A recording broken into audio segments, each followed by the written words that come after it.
கோவை புளியகுளம் பகுதியில் அனைத்து சமூக மக்களுக்கும் உதவும் பேரவை அமைப்பின் சார்பாக பொதுமக்களுக்கான இலவச கண் பரிசோதனை முகாம் நடைபெற்றது. இதில் 300க்கும் மேற்பட்டோர் பங்கேற்று கண்களை பரிசோதனை செய்தனர்.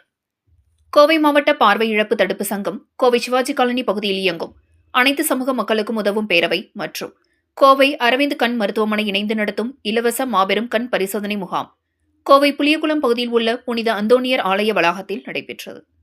அனைத்து சமூக மக்களுக்கும் உதவும் பேரவை அமைப்பின் சார்பாக 26வது முறையாக நடைபெறும் இந்த இலவச கண் பரிசோதனை சிறப்பு முகாமில் பொதுமக்களுக்கு இலவசமாக கண்புரை நோய், நீர் அழுத்த நோய், மாலைக்கண் நோய், மாறுக்கண், சீல்நீர் வடிதல், தூரப்பார்வை ஆகியவற்றிற்கான பரிசோதனைகள் இலவசமாக செய்யப்பட்டது.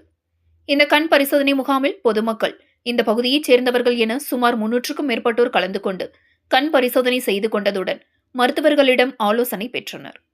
விழாவிற்கான ஏற்பாடுகளை கோவை சிவாஜி காலனி பகுதியில் செயல்பட்டு வருகின்ற அனைத்து சமூக மக்களுக்கும் உதவும் பேரவை அமைப்பின் நிறுவன தலைவரும் சமூக ஆர்வலரும் வழக்கறிஞருமான புஷ்பானந்தம் செய்திருந்தார்.